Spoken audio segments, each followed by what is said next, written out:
Welcome back. Okay. So we're all set? Okay. All right. So everybody, now we're going to begin our journey. And we're going to begin by going through, starting with the awakening and all the way up to the, hopefully the fifth initiation today. And remember, as I go through this, remember that in a certain sense, you're going to recognize elements of all of them. But in time and space, there is a sequence to them over many incarnations. So let's begin by talking about the awakening. And I do want to bring that one image back up that we ended with, just because this is a good starting point for me. So I mentioned the aspirant, the person that is just awakening to the soul, but there's no soul infusion yet. Now, so keep in mind that so what I want to talk about is this whole phase right here, not only this process, but the movement toward this process, okay? So just kind of keep that in mind. Now, the thing I want you to know is that first, before you become an aspirant, for hundreds and hundreds of lifetimes, we've lived our lives, and those lives are not based upon awakening to the soul. It's actually about, as I mentioned earlier, it's about developing the personality and eventually an integrated ego personality. And that doesn't mean that the soul is not existing. The soul and the causal body are in the game all along. It's just that the lower self is not capable yet or ready yet to actually have a conscious realization of the causal body and the soul's consciousness. So for many, many lifetimes, the causal body is sort of sitting in wait, you might say, waiting for that personality to get its act together and become a more integrated personality. Because in the end, the soul needs an integrated personality. Like I said earlier, it needs the three parts of the personality in order to express through. And so it's a very important notion that for many, many incarnations, the main evolutionary goal is to develop the lower self. But then you have what we call the awakening. There will be one particular incarnation that will occur for someone where for the first time they awaken to something deep inside that feels profoundly spiritual and almost Christ-like. And this is what we mean by the awakening. Now, it's interesting because it's an awakening to the soul's love and wisdom, the causal body's love and wisdom, but it's often misinterpreted by people when this occurs to them. For some people, for instance, it's misinterpreted as a master came to me. In fact, that's not exactly what happened at all. You've woken up to your own causal body for the first time, and because it's a foreign realization within your personality, it seems like it's another entity, but it's not. It's actually the discovery of your own higher self, okay? And it's also it has a lot of correlations to the so-called born-again Christian experience, where the born-again Christian says, I'm saved, Jesus came to me, I'm saved. Well, occultly understood, Jesus didn't come to you at all. The Master Jesus, as there is a Master Jesus, but the notion is that you've awoken to something inside you that is Christ-like, because your causal body is naturally, the substance of the causal body is a natural recipient of what is sometimes called the cosmic Christ or the Christ principle. And so the personality, in a Judeo-Christian world, the personality looks at this and says, boy, that everything I've ever heard about Jesus coming and saving you and that sort of thing, that's how it kind of felt like. It certainly felt that way. Must have been Jesus. I'm saved. Praise the Lord. But it's not that at all. It's awakening to your own Christ within. Now, this awakening is, interestingly, it's fleeting. When it happens, it comes and goes. And what the result of that is that it leads to a search. Now, its fleetingness can be distressful to the personality, but the truth is that even though it's a brief experience and then it goes away, what's happened is that the soul has planted a seed deep within the recesses of consciousness. And that seed will, over time, over much time, will germinate and become a much more awakened consciousness as a result of that. And so that's such a pivotal time in the long history of a human existence, from the time of individualization back in ancient Lemuria, all the way to full enlightenment. This is a pivotal time of awakening to a higher part of yourself. Even though fleeting, there's something left behind that is going to be developed. Now, what happens is a person will often go in two directions, because what they want to do is they want to recapture it. You know, they had this wonderful experience. Maybe they've defined it, but it's nonetheless a wonderful experience. And people start looking for what's out in the society, out in the world, that can maybe help them recapture it. So people usually go one of two routes in the process of trying to recapture it. For some people, they go the way of orthodoxy. So they look for religion, and they and religion in the religions will give you a set of doctrines that to believe in. And oftentimes it goes very conservative, because there's a kind of subtle attitude that the conservative kind of literalist quality or belief within a religion is often the one that's been around the longest, and therefore it must be more true. So that's where you get the born again Christian, or that's where you get the fundamentalist practitioner of Hinduism or in Islam, that sort of thing. All of that is simply the process of trying to recapture something that is legitimately had been experienced within. So they go one of two routes. So that's the one route. The other route is what I often call, for lack of another term, I say they go the route of new age smorgasbord shopping. You know, so they go to some workshop in the new age world, and oh, well, that was interesting, but it didn't really happen. Must not be right. Go to this. Jumping around. So they jump around and look all over the place. The Tibetan in the Alice Bailey writings calls it the process of entrance into the den of futility, or no, the network of futility. The network of futility. So in both cases, there's a shortcoming. In the fundamentalist perspective, the literalist perspective, they grab something and want to go focus very much on in a deep way, whereas the smorgasbord New Age approach is wide but shallow, and yet nothing is the same, because this seed has been deeply planted, and this is the beginning of what in esotericism is called the probationary path. It's awakening to the probationary path. Now, the probationary path can take more than one incarnation to complete the probationary path. It's pre-initiation. It's sort of setting the stage for initiation. And what happens is that you have what has been called the beginning of the periodic downward gazing soul. Downward gazing soul.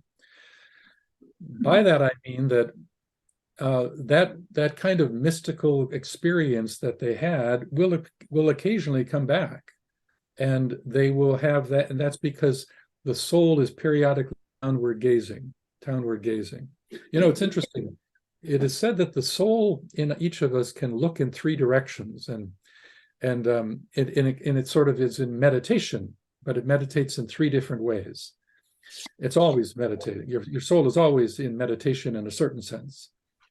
There's sometimes when the soul is meditating outward on its own level. Now, the causal body is found on the higher mental plane, so it's meditating horizontally, you might say, and coming en rapport with the group of souls that it's a part of. Sometimes the soul meditates upward, and it's coming into relationship to the greater life and the ashram that it's a part of. But sometimes it's downward gazing. And when it's downward gazing, that's when the personality has an experience. Now, usually I talk about that when I talk about creative magic. But here, that downward gaze has to do with just coming into an awareness of a higher part of you again. So over time, there can be some repetition of this because periodically the soul will downward gaze. Now, eventually that stabilizes, and eventually the soul learns how to look in all three directions at the same time.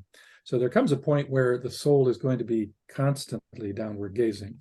And that comes at the end of the probationary path, and it's one of the characteristics of the first initiation.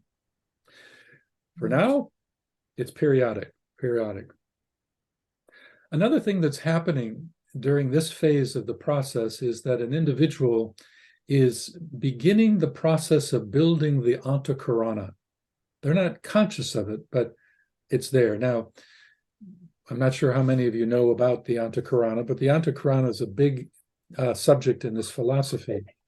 It represents the communication bridge that links the soul with the personality internally. When that antakarana is fully built, then it's like a whole different regime occurs. And that there's a point on the journey at a certain initiation where that actually takes place, and I'll mention that when I get there. But for just realize that all of us are building this antakarana, but the first potential of it being constructed is because of the awakening. The awakening is sort of like the first tenuous threads of the antakarana being built between the personality mind and the causal body. It is said that there are three things that really facilitate the building of the antakarana for all of us, really. One of those things is study, which means really develop your higher mind. The other is service, heartfelt service. And the third is meditation. Sometimes that's called the three pillars. And those three pillars are what helps build the antakarana. And my point is that at this point, on the probationary path, the first tenuous construction of the antakarana is occurring, though the individual initially isn't aware of it. All they know is something's happened. Later on, you become a little bit more aware of this inward road, you might say. The antakarana is a communication conduit that makes it possible for the soul to express its wisdom through the personality. But it doesn't exist naturally. As I say, it has to be built. And it's built with those three things over many incarnations. But it's built with acceleration when you become more conscious of it. It has been said that the probationary path is the path of mysticism. It's the mystical path. Whereas once you hit the first initiation, you're transitioning into the occult path. One of the things that's interesting about the probationary disciple is that they're often initially preoccupied with duality, particularly the inner duality.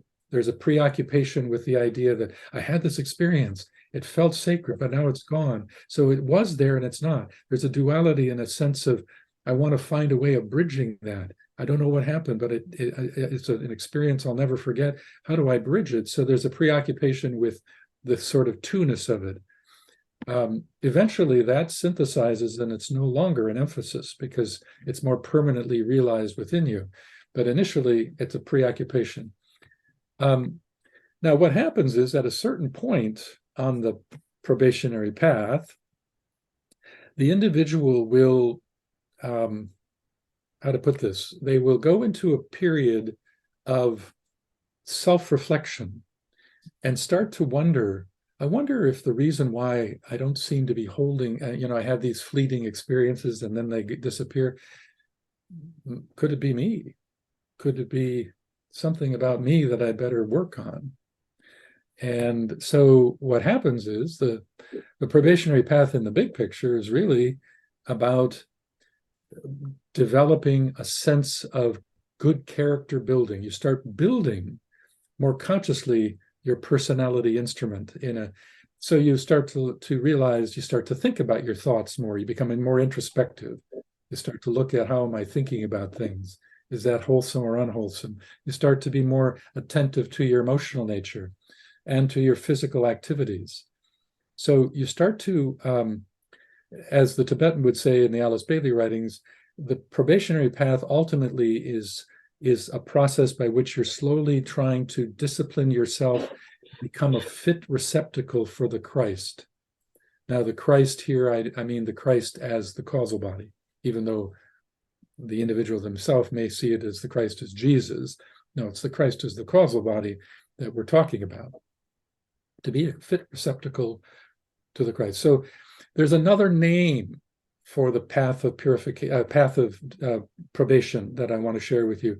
In some of the literature, it's been called the path of purification.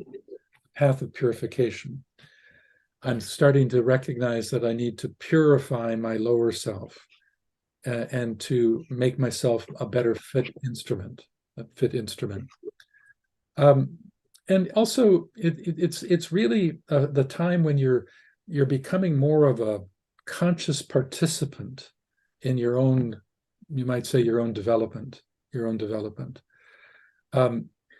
Interestingly, on a side note, when looked at from the whole of humanity, because remember, in this philosophy, all of humanity, in the higher sense, is one entity, one being, and it has a soul, and it has a personality, and it's trying to transform the lower in support of the higher, just like you and me. And I mention this now because we are told that humanity itself, as a whole, is on the probationary path. As a whole. Doesn't mean that everybody in humanity is on the probationary path, far from it. But it means that in the collective vibration of the whole of humanity, that's where it is. And it's walking toward the first initiation, which is really amazing that this initiatory possibility is right in front of us. Now, I'll probably talk about that a little bit when I get to the first initiation, but just realize that right now we're on the probationary path. We're on the probationary path as a whole. And I mentioned to you earlier about how it's understood that crisis is always a part of this process of approaching initiation. Well, you can certainly see it on a global level. All you have to do is watch the news to see that it's not hard to see that humanity as a whole is going through huge crisis. It's sometimes called the period of the burning ground. So for all of humanity, as it slowly approaches this first initiation, as it, on the probationary path approaching it, we as a whole are walking the burning ground. It's walking on hot coals. And yet the same principle is true for each of us individually, friends. Each of us has to walk a burning ground, not just in terms of being able to take an initiation. Let me explain why that is, because I just showed you that little story. I gave you that little story about how the resisting personality says, not so fast. Well, what you need to understand is that the human kingdom as a whole is governed by two rays. It has a soul ray and it has a personality ray. The personality ray of humanity is the fifth ray, which is having a lot to do with development of mind. But the soul ray of humanity is not fifth ray, it's fourth ray. So the whole of humanity as a soulful entity is fourth ray. Okay, well, and that makes sense too, because remember, humanity is the fourth kingdom. So it's ruled by the fourth ray. First kingdom is the mineral, second is plant, third is animal, fourth is human. There's three above as well that are on the inner levels. But we're the fourth kingdom of nature. And so as a totality, the human kingdom is particularly related to the fourth ray. But the fourth ray is called the ray of harmony through conflict. That's the name, harmony through conflict. It's not called the ray of harmony and conflict. It's not called that. It's called the ray of through conflict, harmony through conflict. It's in this kingdom, and only in this kingdom, where conflict and crisis are actually built into the process of evolution. So, and my little story earlier before the break having to do with the resistant personality that's saying, not so fast, I'm not giving up control.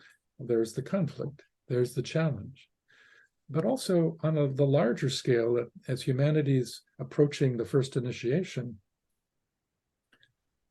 look at the conflict in the world today and the extremes of polarity that are going on today. It's astounding. And so we are walking the burning ground, and the coals are hot. The coals are hot collectively. But the same is true. We have to prove ourselves. We have to, the burning ground period is a testing time. It's a testing time to see if the individual, or if we're talking about humanity, if humanity as a whole is ready to rise to the occasion. And so think of these crises leading up to an initiation as being related to some sort of proving yourself, proving that we're ready for what is the next step. That's why, by the way, it's not true in the plant kingdom. There's a fascinating evolution of what happens in the plant domain and the animal domain and the mineral domain. All of those are categories of consciousness evolving. All of them are, in their collectivity, are governed by certain rays as they evolve. But it's only in the human kingdom where this strong emphasis on the fourth ray is being emphasized. By the way, the fifth kingdom of nature, which is the kingdom of the soul, which is where we're going, is ruled by the fifth ray too. So the lower aspects of humanity are fifth ray, but the fifth kingdom of nature is also very related to the fifth ray on a higher level, you see. Anyway, so that gives you a sense of why we call it probationary, because it is probationary. We have to prove ourselves, and that's why it does take time to do this. Can you tell by where the stars are and stuff when there may be some peaceful humanity? Yeah. That's what I'm wondering in the world at this time, because it's quite severe. A lot of people are wondering at what point is this going to settle a little. And you're the one, the astrological chart, those key planets that might be at a point where that could happen. There's my question. Well, if I could predict that, if I could do that, I'd have another name. I'd be called the Master. I don't know that. I don't know that.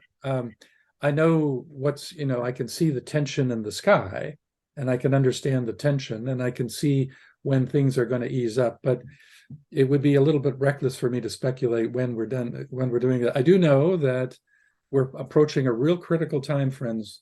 We're approaching the 2025. Okay, I can see I'm going to be on a tangent here. This happens.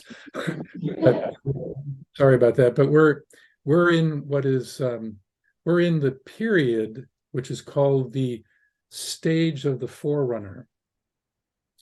And the stage of the forerunner began in the year 1945 at the conclusion of World War II. And according to the Tibetan, the stage of the forerunner runs its course and ends in the year 2025. So we're very close. So in the esoteric community, there's a huge emphasis on the importance of what's approaching. And it doesn't mean that astrologically everything looks rosy in 2025. It doesn't mean that at all. What's going on is that in the year 2025, we're told that the masters, every 100 years, on the 25th year of a century, always meet in conclave. So they have a meeting every 100 years. And that meeting is all, and it's, by the way, it's not just headed by the Christ, but even Sanat Kumara is attending this thing. And it's of course, you wonder, how does that work? And it's certainly not at a Hilton hotel, I assure you. It's actually a fusion of monads deep within coming into rapport for the purpose of making decisions that support the evolution of humanity and the other kingdoms of nature for the next 100 years. So we are at the tail end of what is called the era of the forerunner. And there's a couple things to say about that. Number one is that there's a couple things that happen during the conclave of 2025, we're told anyway. One is that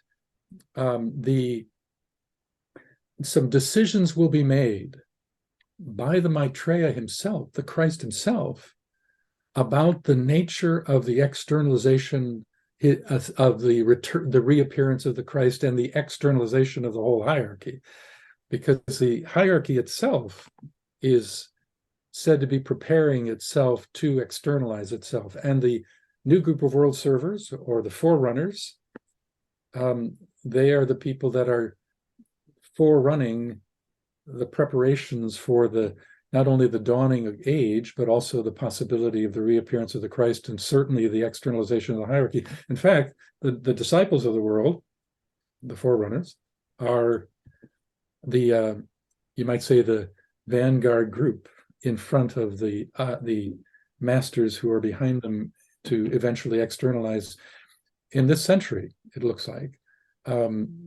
But don't ask me the exact date, we have no idea. But we do know that in 2025, big decisions around all of that by these masters will occur. We also know that without getting too far into this, but of the 7 ashrams and the 7 soul types out there, there's one ashram that is not in incarnation at the moment. Interestingly, it's the 4th ray ashram. Now, that you might say, wait a minute, we just talked about the 4th ray. Yeah, I said that the whole of humanity as an entity is governed by the 4th ray.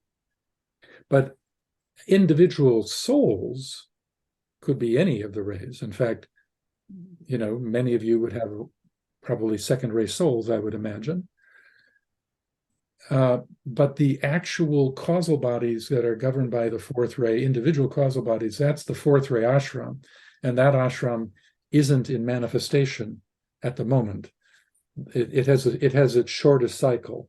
These ashrams manifest their disciples over vast cycles of time, but they have different lengths of time. So like the 2nd ray ashram, for centuries and centuries and centuries it's manifesting, whereas the 4th ray ashram has a shorter cycle.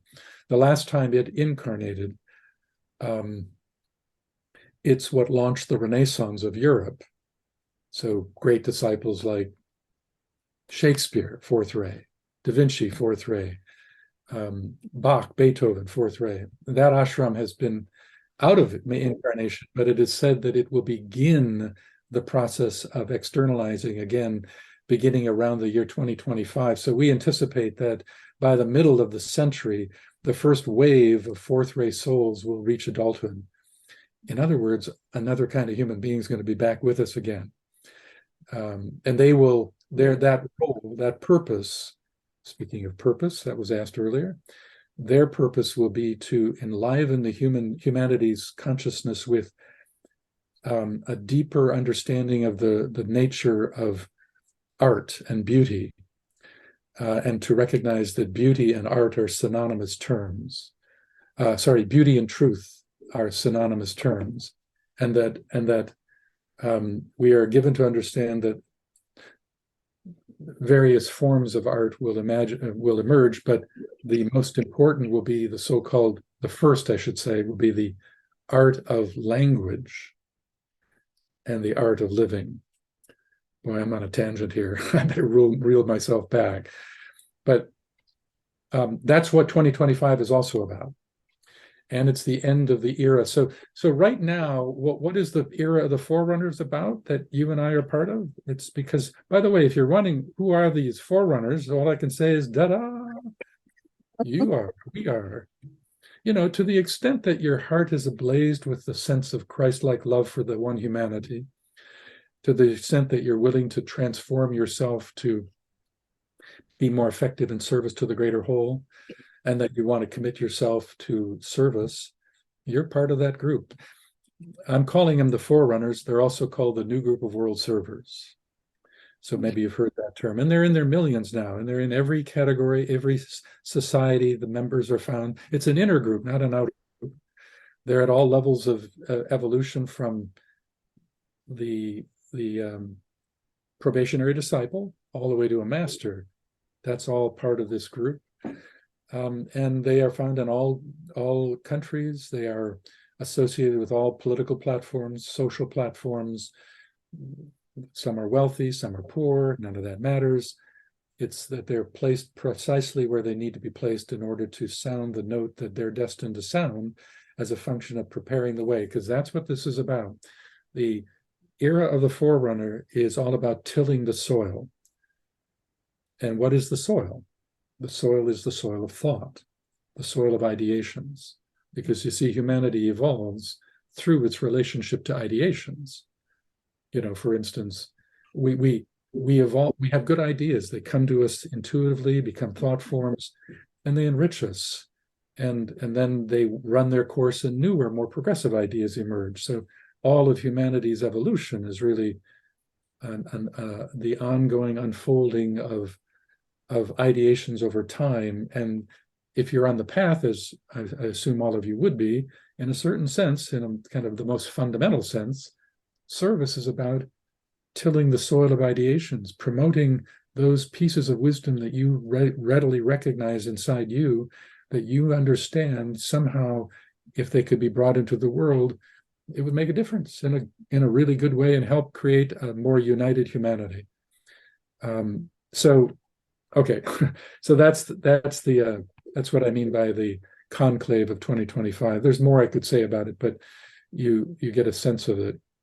And I would imagine that most of you would be part of that. Okay, by the way, another thing that's interesting, go ahead. What's the name of the era after the era of the forerunner? I don't know. Okay. I don't know. The name might give us a clue what's coming there. Yeah. Sorry, I don't have an answer to that one, and okay. It's never been asked. You know what? It's a good seed thought for meditation, Renee. Hint, subtle.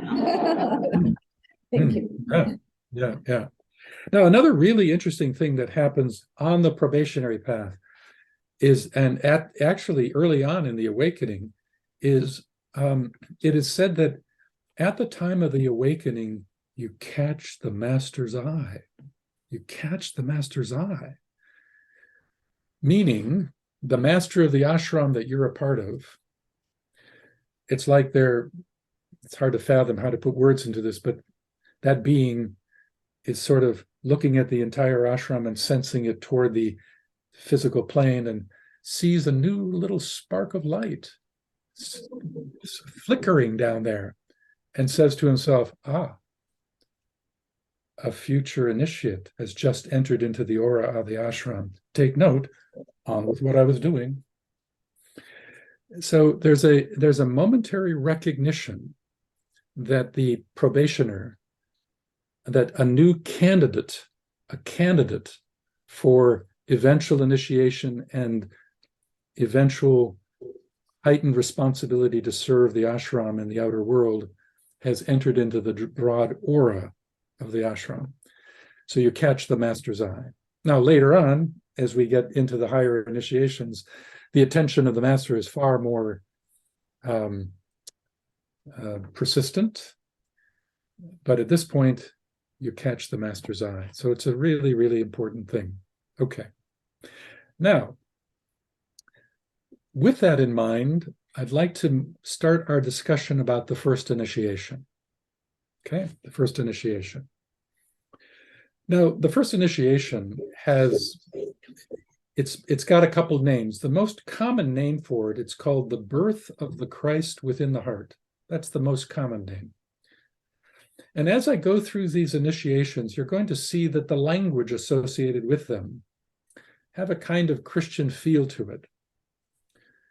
It's kind of a language that's been structured to help Western consciousness more relate to the story, but it isn't a Christian thing at all. It's applicable through all systems around the world. But you'll notice that. So here we have the birth of the Christ within the heart. But it has other names that are also kind of Christian. It's also been called in some of the literature, the birth of the new man. It's been called. It's also been called the initiation of Bethlehem. It's also been called the initiation of the bread. But the main title is the birth of the Christ within the heart. Now, in the most fundamental sense, this initiation is so pivotal, we are told, that it's as monumental in the long journey of the monad through, that it's equivalent to, by analogy, the magnitude of individualization that took place millions of years ago. Maybe I better explain that. So, we talk about reincarnation a lot. I've done seminars on reincarnation. And of course, needless to say, this philosophy fully agrees with the idea that the soul reincarnates as a function of perfecting itself. But a lot of times we don't realize that long before you ever were a human being, you as a monad spent millions of years before the human experience evolving through the animal kingdom. And before that, millions of years in the plant kingdom. And before that, millions of years in the mineral kingdom. Imagine that. At one time, we were all rolling stones. Mick Jagger would have been proud. And yet, there's I have a whole presentation called the monad sojourn. But when we get to the place where we finally enter into the human kingdom as monads, that's when you get an individualized causal body for the first time. And there's a whole mythology about how that happens. It's called the coming of the solar angels.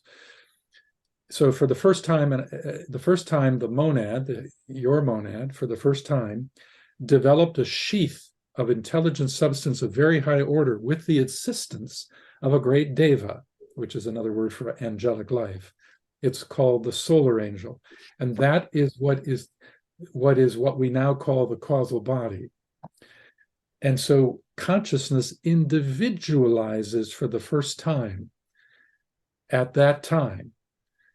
What does that mean? Well, it means that for the first time you have the beginnings of the capacity to have individual consciousness and not merely instinctual animal consciousness. For the first time, the monad is now able to individualize its capacity to be aware. And that's what we call the period of individualization. It's literally the movement from the third kingdom of nature to the fourth, the animal domain to the human domain. And in the mythology of it, it's said that it happened individualization began in the middle of ancient Lemuria, 18 million years ago. And then it continued to about the middle of Atlantis, apparently. Now, that's not so important. Just understand that there is a phase in our evolution where we individualize for the first time. Now, back to the subject of the first initiation. I needed to lay that out for you. The first initiation is, by analogy, as important as the beginnings of the individualization process millions of years ago. Why? Because the first initiation is the beginning of the transition from the fourth kingdom, the human, to the fifth kingdom, the kingdom of the soul. You see, your soul is actually a member of another kingdom of nature. But it's probationary. It is a member, but it has to prove that it can manifest its love, its wisdom through the personality without distortion, without any baser vibrations, and become that perfected expression. And when that happens, you're fully in the fifth kingdom, and that's enlightenment. So in a certain sense, we could say that each of the initiations, particularly the first four, those are 4 steps that are transitional from one kingdom to the next, from the human to the fifth kingdom, which again is called the kingdom of the soul. And that's why we say that the first initiation is, by analogy, a bit like that thing that happened to us millions of years ago when we were rising out of beginning the transition out of the animal domain to a new kingdom of nature, the fourth kingdom, you see? So that's a way of looking at initiation. It's literally a kingdom transition, and it takes 4 full steps to complete it. We could look at it this way, and this is where when I'm with people live, I can do what I love to do, which is stand and walk and talk instead of a little camera here, because I have a little drama about this, but I'll just try to describe the drama for you. So it's as if the first initiation is you're putting the first foot into the next kingdom of nature. The second initiation is where you've got forward momentum. It's as if you've got stride going into the next kingdom. The third initiation is where the second foot goes into the next kingdom, but you're leaning against the door. And the fourth initiation, you're standing free from the door. And so that's a little metaphor, a little way of trying to, I so wish I could dramatize it for you, but I can't. You get the idea, okay? Now, so this first initiation is really important. Now, the name is really important, the birth of the Christ within the heart. So right away, we see that it must have something to do with love. The birth of the Christ within the heart, naturally, it's going to be related to love. Because what happens here, there's 2 major things. This is the first thing, that the heart chakra comes alive in a broader way than it's ever been experienced before. The heart awakens to the Christ. Literally, the Christ energy is now much more fully expressive through your own chakra as a first degree initiate. And literally, the Christ now has another place to express through you. So it's a tremendous opening of the heart, but it's not just opening the heart, it's opening the heart, but with intelligence as well. It's not, a lot of people have a lot of heart, but haven't developed the mind. By the time you get to the first initiation, not only is the heart opening, but you've already realized that the mind is equally important and it's equally sacred. And so the development of your mind, particularly the higher mind, is as important as cultivating the heart. But here we're talking about, so it's not just an opening of love, it's about intelligent love, which is far superior than love on its own. Now, this opening of the heart in this way has an effect in the life. And one of the things it does is it helps us recognize in a more experiential way that truly we're all one. Because that, love is an interesting subject. I just did a webinar on it a couple of weeks ago, and it's hierarchical, and there's lower levels of love and higher levels, and this is higher because you're waking up to the love of the causal body. The causal body has another place to bring its energy through. And that love is more impersonal, but never forget that the highest forms of love are also the most impersonal.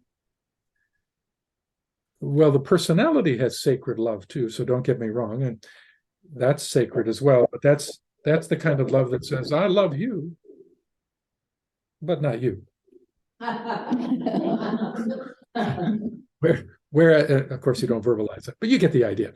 So but the love of the causal body that's now finding a gateway through the heart, that love is a broader love. It's not a selective love. It's the love of humanity. It's the love of the one, because it's an experience energetically, inwardly of oneness. A capacity to see beyond the individual human differences, to feel that, there's something common here. There's something unitive here. There's some essence, because we are all one. Not just in kind, because we're all human, so we all have human experiences that are many similar, but we're one in essence. And that essence is the soul of humanity itself.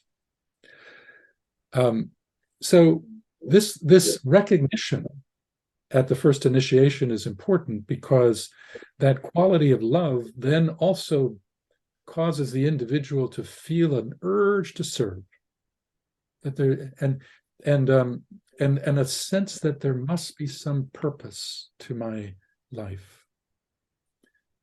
You know, it is said that a first degree initiate, I'm going to use a quote here, assumes the burden of the future. Think about that for a minute. To assume the burden of the future, meaning to assume responsibility, to commit your life to the welfare of humanity somehow within the confines of your life circumstance,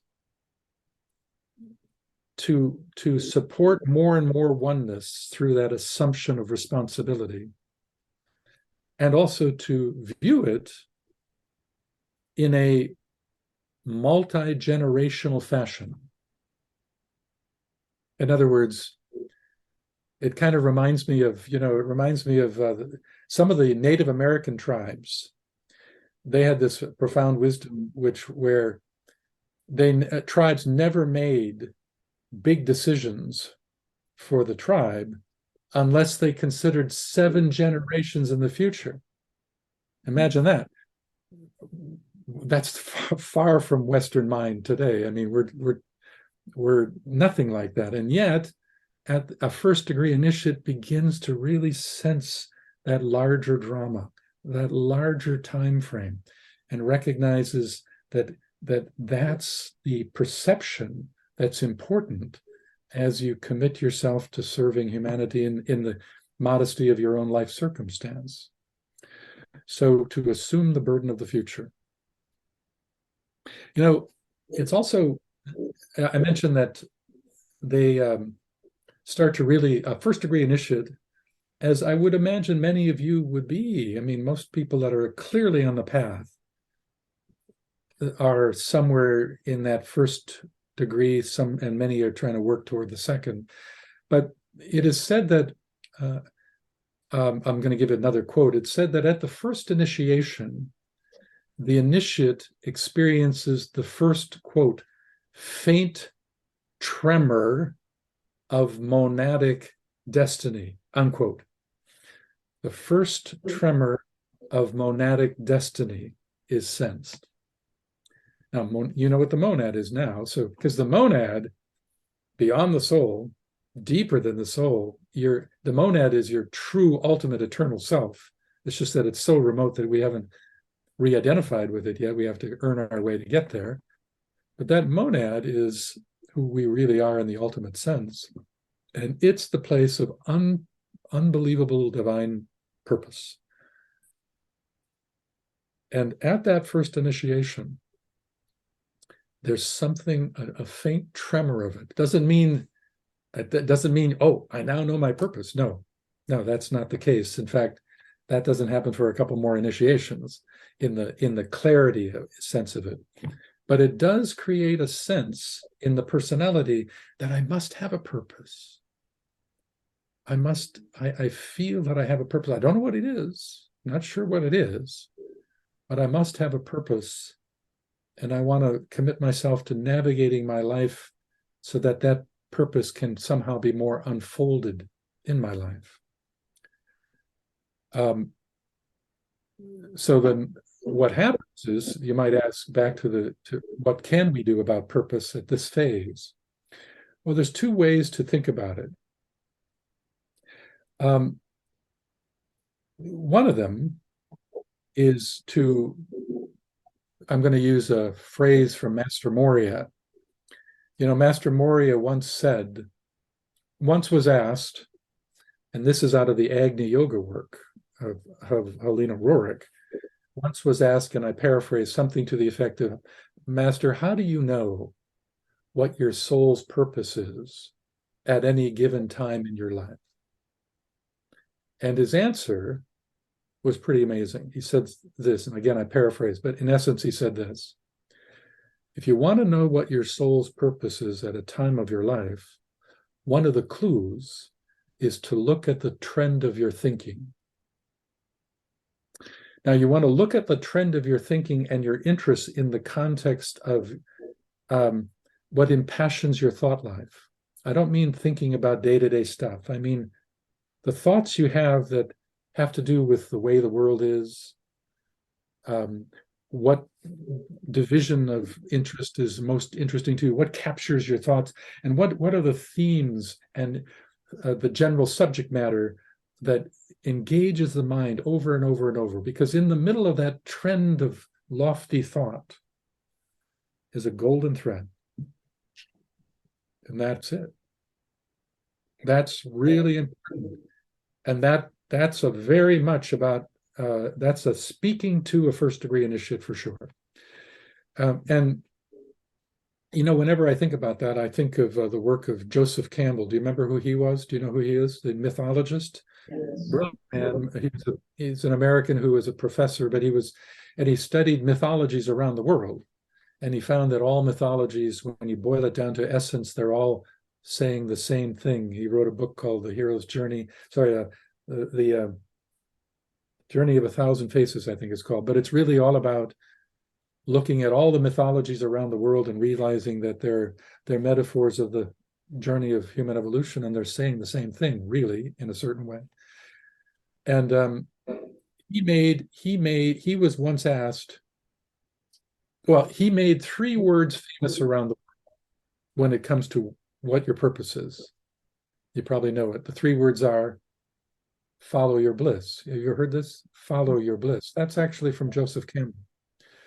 Now, as an esotericist, I would actually take that phrase and modify it a little bit. I would say it this way.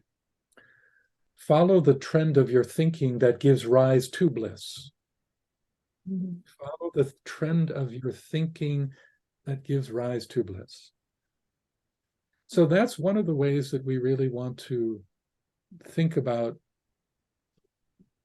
what our purpose is. It's sort of a clue. In addition to what I mentioned earlier when I said, learn about the rays and try to slowly work at understanding what is your soul ray.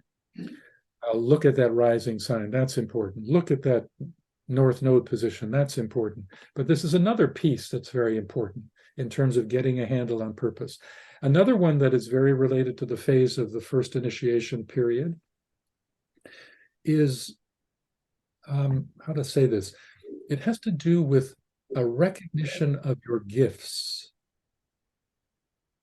You know, the Tibetan says this about, he says, the inner gifts that a person has are actually from the causal body. Talent represents inherent ability within the personality, and skills are things that the personality develops while in incarnation. So gifts are from the causal body soul.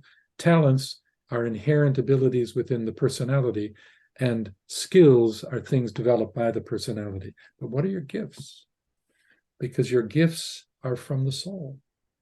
And you can bet for sure that your purpose is going to include your gifts. So know those gifts. And what I found with people, and I'm speaking of myself as well here, but a lot of times people, they take their own gifts for granted. It's like it doesn't even feel like a gift. People say to you, oh, you're really good at that. And for you, you might say to yourself, it's just how I am. It's not anything special. But in fact, it is special and it's important. So know your gifts. And if you follow your gifts, follow the trend of your thinking, you will slowly navigate yourself exactly in the way that the ashram is hoping you will, and you'll get closer and closer to what it is that is the full responsibility that you have as defined by the ashram that you're from. I hope that's all making sense to you. Yeah. Okay. Now, more to say about the first initiation. It's so rich. There's some big things happening in the chakra system with the first initiation. Now, the chakras are interesting because they're transferences. Chakras are energies that transfer. just occurred to me, I might have a good visual on this that I didn't. Let me just, if you bear with me just a minute, I'm going to get another PowerPoint up that might help us with this. Yeah, okay. All right, so in just to simply, let me show you this image and talk about it. Because in many ways, the whole path has a lot to do with the transmutation of the chakra system. Okay, so let's take first a look at this. So I've got, I don't know if, I hope you can see that okay. So I'm listing, there should be there, it's missing a chakra here, but anyway, there's one other chakra here it's not being shown, it's the base. And that's unfortunate. What happens is the lower chakras are the chakras that dominate in the first part of the life, and the higher chakras dominate as you're on the path or are trying to become dominant. So they transfer. So let me show you this. Here we have 6 of them now. The lower chakras, they're prior to being on the path, the lower chakras dominate because those are the chakras primarily used by the integrated personality. And the upper chakras are more passive, they're negative and undeveloped. Negative doesn't mean bad. Negative just means they're not as fully developed in this context. But there are chakra transfers that occur. And when you're on the path, that's the story. They're transmuted. Lower chakras must be transmuted to higher chakras. So in the end, when we're fully enlightened, all of the upper chakras become dominant, positive, and well-developed, whereas the lower become passive, negative, and developed, but quiescent. And there's 2 transfers that are important, particularly at the first initiation. This one is the first one. The energy of the solar plexus has to be lifted to the heart, transmuted into the heart. It's not like you have to try to do this. It's one of those things where slowly, as you evolve your consciousness on the probationary path and purify yourself, there's a transmutation process occurring. And the reason why those 2 are so close together in this is because they both are related to the law of attraction. The solar plexus is the place of desire, which is a manifestation of the law of attraction on a personality level. It's form's attraction to form, whereas the higher is the quality of Christ-like love. It's love as attraction to the one. So when we talk about the journey to enlightenment, this is just a way of understanding that journey as it pertains to chakra transitions and chakra development. Now, when this is occurring, simultaneously, there's an interactive dynamic that begins to occur between the ajna and the crown. Those 2 come on rapport, and that is the first beginnings of what will become the third eye in those 2 coming onto rapport. So a lot of this transfer, not all of it, it's not completed at the first initiation, but a good percentage of it is. The other that transfers is here. The sacral center is transmuted its energy into the throat. That's its higher octave, you might say. You might say, well, why? Why would those 2 be related? Because for the same reason, they too are connected to an underlying commonality of principle, and it's this, the creative principle. Both the sacral center and the throat center are agencies of creativeness. In the lower, it's creativity, that perpetuation of the species, the procreative urge. Whereas the upper, the throat chakra, this is the great chakra of divine ideations. It's through your throat that the soul shapes new and progressive ideas for expression as a function of service to the outer world. So there's a lot of transmutation going on here as well. It's not complete at the first by any means, but a good deal of that transmutation has occurred. And a further binding is occurring between the crown and the ajna. A further unitive, energetic rapport between those two is occurring. So both of those are very related to the first initiation and a bit of the second initiation. I'll show you the last slide here, which is about the last phase, and that's the base to the crown. Now that is a story, a different story. That's about how to put this. That's about the lifting of the Kundalini, really, the lifting of the Kundalini, and they're both based upon the same principle again, and that's the principle of will. The lower base chakra, it's the will of form. It generates the survival instinct. But the higher, the crown, that's the expression of the soul's purpose. This starts to really become operative at the third initiation and has its full consummation at the fifth initiation. And again, we have a huge dynamics going on here as well. So again, this is a bit of a tangent, but I wanted you to see when I say to you that the initiations have a relationship to chakra transmutation. Hopefully this model will at least give you a feel for what I'm referring to there. Okay. Okay, now, I should mention also that these initiations, I said, are ruled by rays. The first initiation, the ray of the 7 rays, the ray that is most associated with it is the 7th ray. Not surprising, therefore, that we are going into a 7th ray age. You know, it's so interesting. We often talk about the transition between the Piscean age and the Aquarian age, but in the mainstream particularly, or the spiritual community, there's not as much understanding that there's another transfer going on between the 6th ray age and the 7th ray age, and an overlap as well.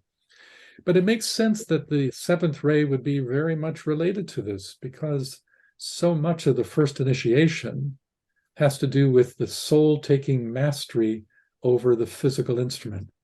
And that's the physical instrument is related to the physical plane. Remember the planes of consciousness, the bottom plane, that's the 7th plane, the physical plane, and it's governed by the 7th ray.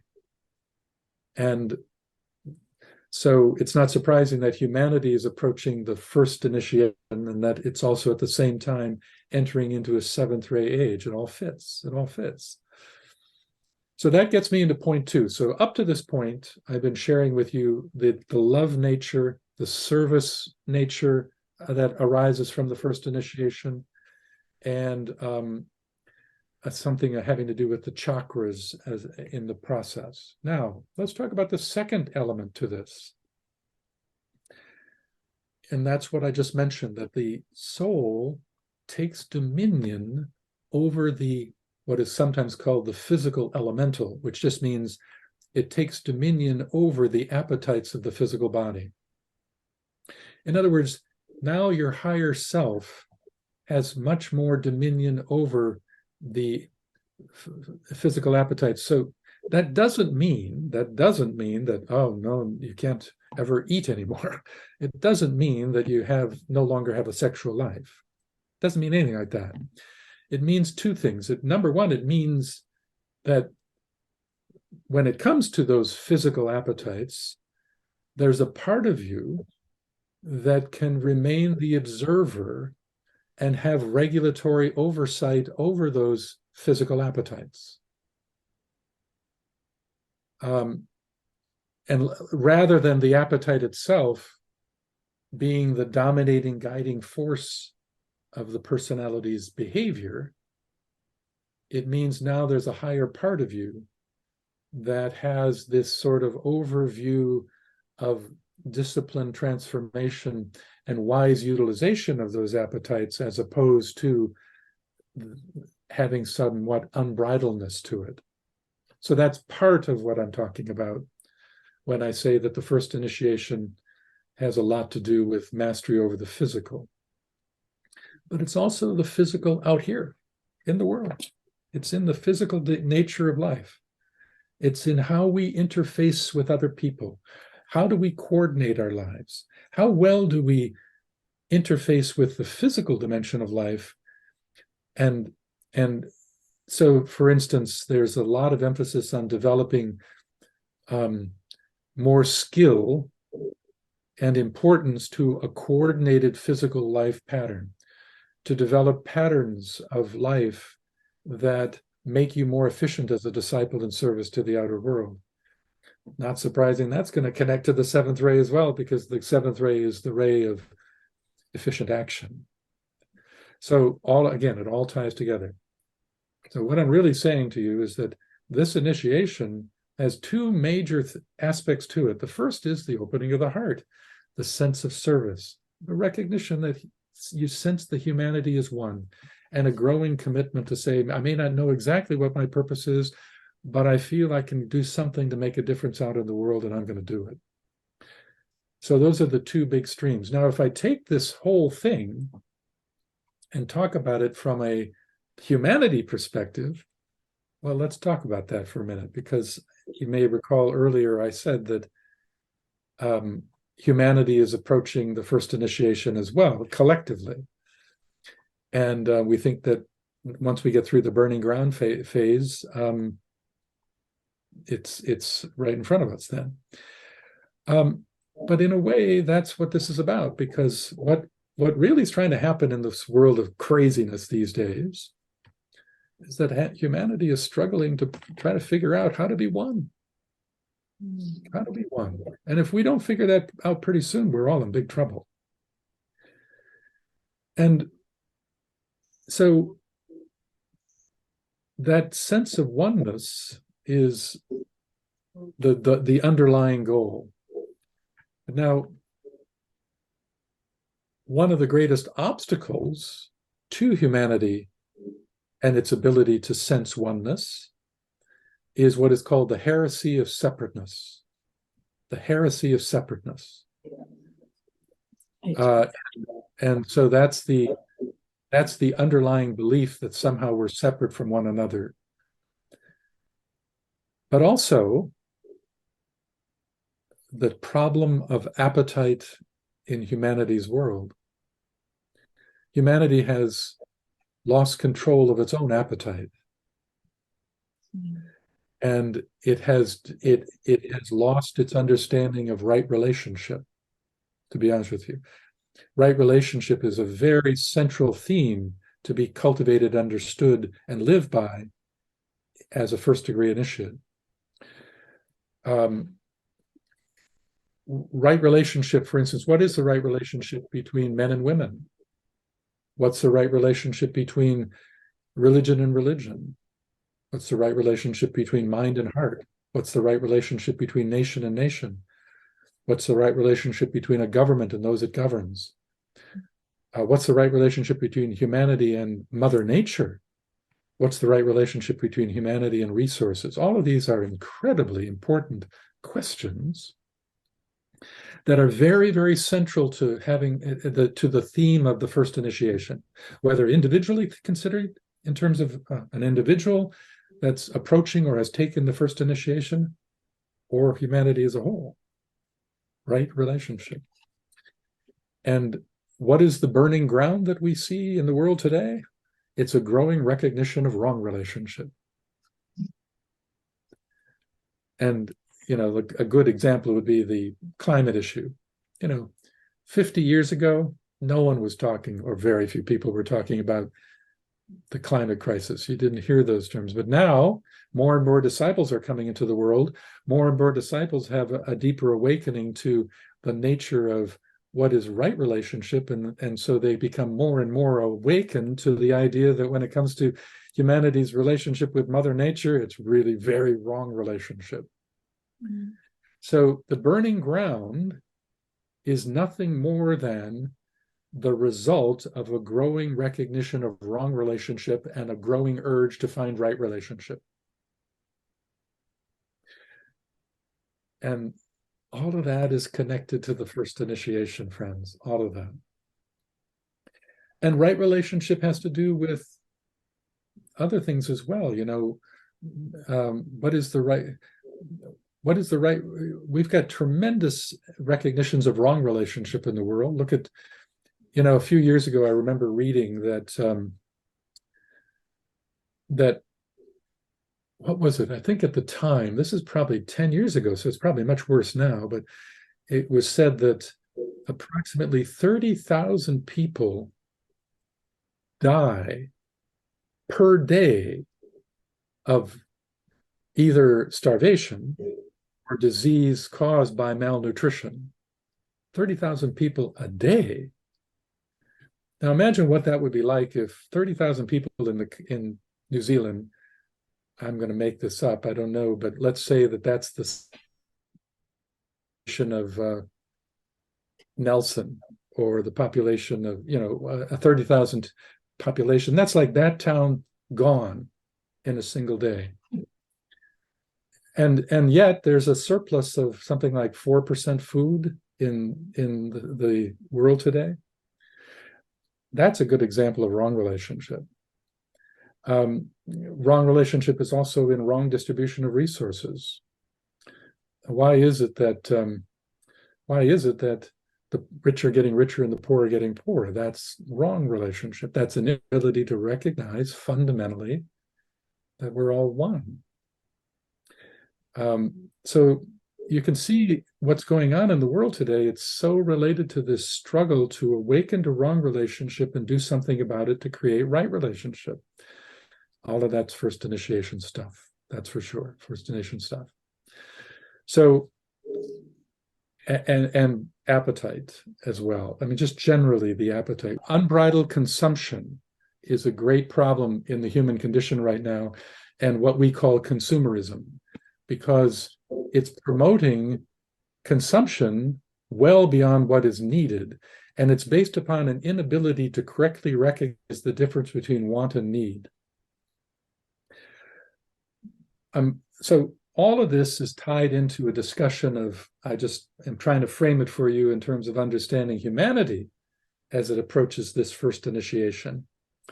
But now I'm trying to show you that it also applies to the individual.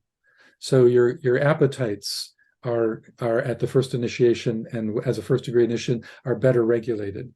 You do have a greater sense of what is need versus want, that sort of thing. So it's a huge, huge thing. Now, I realize that we're running out of, our session is ending pretty soon here. This would be a good time to open it up for questions. My question was about the awakening and that sort of mystical sensation that then occurs, the sense of the soul that's perceived at that time. And I just wondered how that fits in with other mystical experiences such as near-death experiences, but also the mystical experiences that people get during taking off substances like recreational drugs, how that would fit in with that initiatory journey, whether there's any relationship between the two. Well, there's some correlation. It's not one of those things where to take initiation, you have to be smoking a lot of weed. It's nothing like that.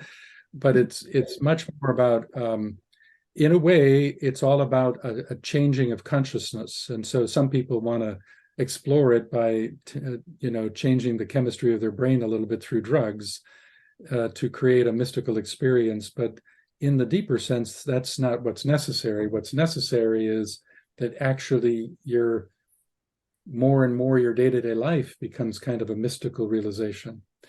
And those mystical experiences that people have unrelated to drugs, those are really wonderful because in a certain sense, they represent peak experiences or sometimes they're called epiphany experiences. And those experiences are really important because even though they're short-lived, they do help you to recognize what's coming. In other words, those mystical experiences could be viewed as the promise of the future, and they kind of seed your consciousness with a recognition of what's trying to unfold in terms of the expansion of consciousness. So fundamentally, I think all of those are very important. And the further you are on the path, the more your mind is developed. And the more your mind is developed, the more you have an instrument that can correctly interpret that mystical experience. So yeah, they do tie together. Okay. I guess what I was pondering was with the near-death experiences, not everyone that whose heart stops has a near-death experience. And I wondered, are the people that have a near-death experience people who have already awakened? If you hadn't awakened yet, would a near-death, would death or apparent death actually, would you actually have that experience, or would you be one of those people that came back and experienced nothing at all? It does. I have never heard that notion before. This is new to me. If I've never heard the notion that somebody, let's put this another way. I have no reason to believe that a person that doesn't experience a near-death have a near-death experience, that they're not on the path, and that a person that does have that is on the path. I have no reason to believe that that's an accurate thing to say. If a person has their heart stops and they have no memory of anything, that I don't necessarily think that means that they're not on the path yet. They could be. It could be true, but may not be true, because another variable that might be part of that is a karmic variable. It could be, for instance, that from a karmic perspective, that in a person went through a near-death experience but has no memory of anything happening because there was some sort of karmic necessity for there to be no memory of it. Yeah. While a person that you could have a person that's not on the path that does have a near experience, and that also could be karmically based as well. So I guess that what I'm saying is there's probably more variables in it than we typically think. And I'm not saying that out of having studied the esoteric philosophy, because I've never read that before, I've never studied that. But I'm kind of using my own intuition on this to say to you that I wouldn't necessarily make that assumption. I guess I wondered the same with drugs, in terms of, because in theosophy, drug use is most definitely discouraged. Yeah. And I wondered whether there was a disadvantage in having a drug-induced mystical experience. Yeah. I'm not so sure I would be as stark about that as perhaps theosophy is. I personally know many people that I know, a few anyway, who in the 60s, they were big drug takers, and it really opened them up. And they will even tell you today, even though they don't do any of that anymore, they would tell you today that those experiences actually is what transformed them into the kind of the path that they're on now, even though it's completely free of drugs today. So I'm not so sure that I would wholeheartely make the statement that maybe theosophy is making. But in general, I think that's true. In general, I think that the use of drugs to create those effects is counterproductive in general, but not in specifics. There's plenty of examples of people that have become more enlivened in their spiritual life because of those early experiences with drugs. Thank you. Okay, thanks, Wendy. And we've just got Luz. Oh, it's Murray first. No, Luz. I'll do Luz and then Murray. Okay. I just wonder about the statistics in medical conditions, because you're talking about we're moving to a next rate, the 7 rate, and also developing or connecting the mind with the heart. I just wonder about these statistics of populations coming into dementia, Alzheimer, and I'm sorry, I couldn't say that again. The last sentence, I didn't quite hear that. Say that again. Yeah, if populations are coming into dementia and Alzheimer's. And I wonder if you're talking about that humanity is moving into an increase in 2025.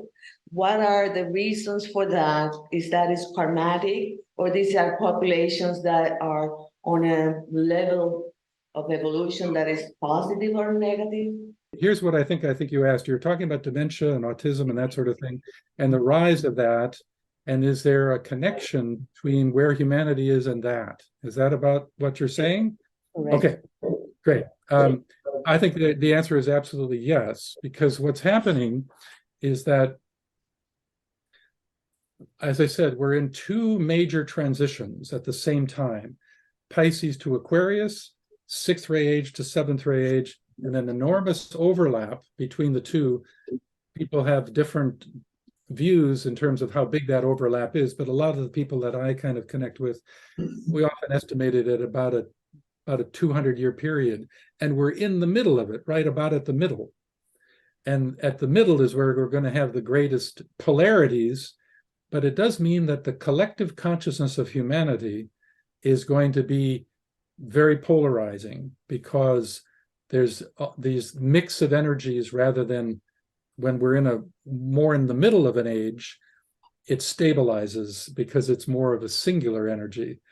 So with that mix of energies that are playing out strongly in the collective consciousness of humanity, you're going to have a lot of anomalies that arise psychologically in the human kingdom. And you're going to have a lot of tension and a lot of negative things and conflict and so forth. But you will have, it makes sense to me that you would have a rise in dementia and autism and that sort of thing, because the conditions for incarnating can create new challenges. Now, autism is, there's a lot of reasons for autism, I think, and it really has never been fully discussed in esoteric literature that I have found anyway.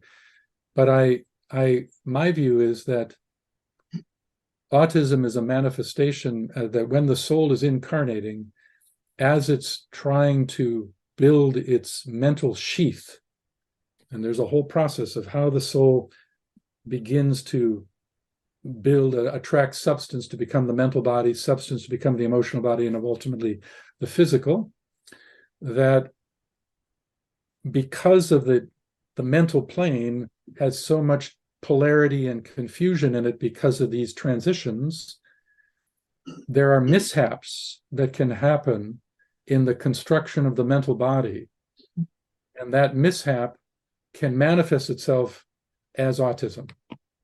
I hope that makes sense to you. Yeah, so that's one condition, and Alzheimer, Parkinson, and dementia are within another level. Let me try to answer it, because I think I know what you're getting at, and I can't direct to that particular doctor or anything like that. But I can make a comment about dementia and Alzheimer's and that sort of thing. And I'm generalizing because I think there is probably more than one explanation for these things. And medicine is certainly working hard to find what are the chemical components that lead to Alzheimer's, et cetera. But there's another principle involved here too, from a more esoteric perspective, that needs to be included in the equation of thought around this. And that is that toward the latter part of the life, which is where you mostly find dementia, that when the soul is going to, there's a time when the soul begins to, what is said, turn its face from its reflection.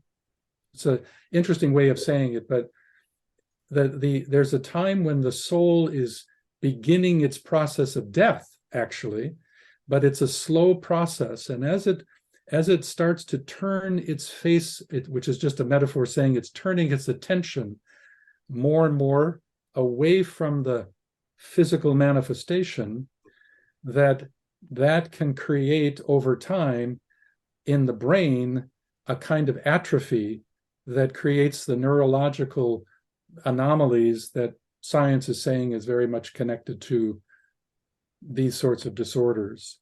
So I guess what I'm trying to say is that, and this is not my area of expertise at all, but I'm trying to say that sometimes Alzheimer's can represent a very slow withdrawal of the soul and the consciousness thread. Now,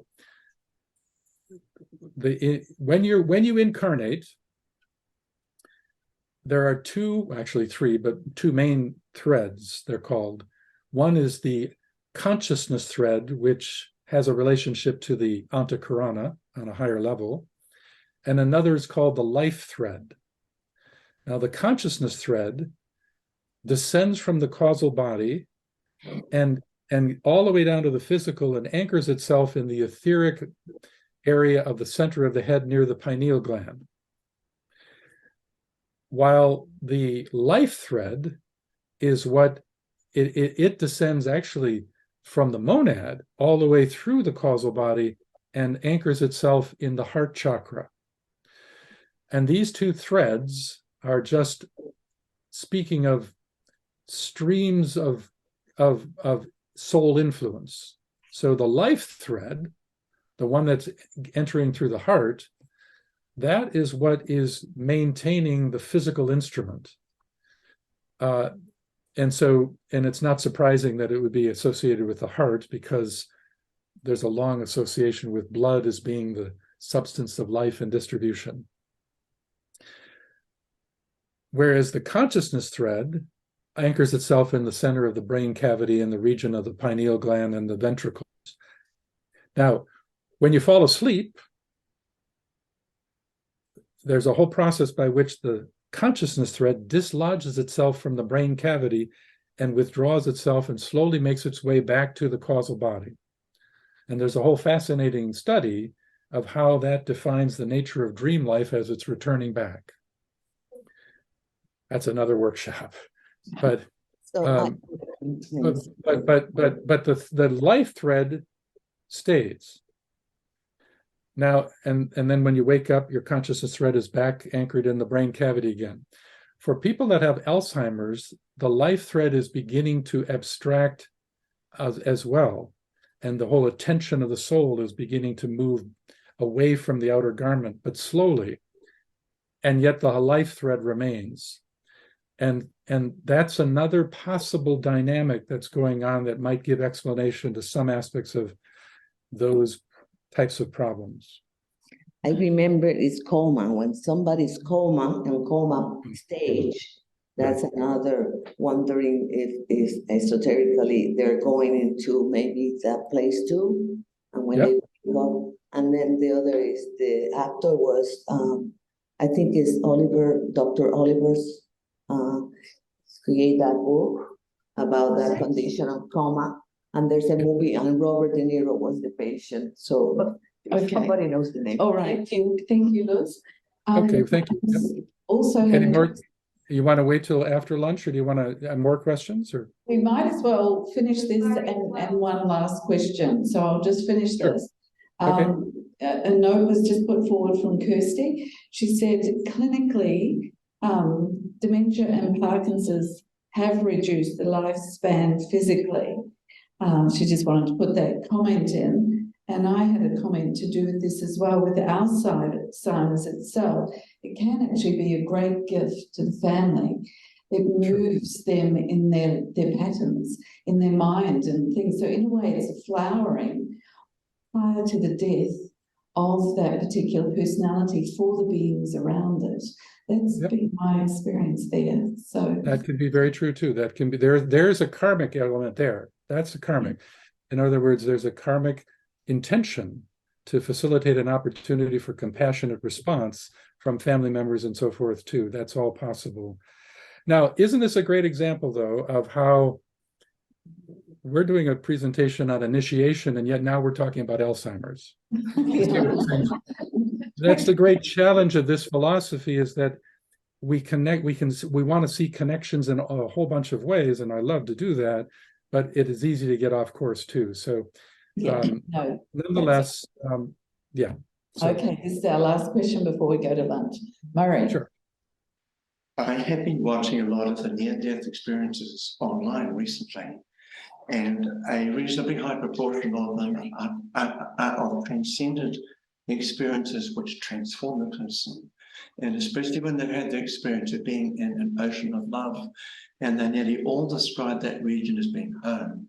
And I think I have really wanted to bring this out because it's a positive outcome.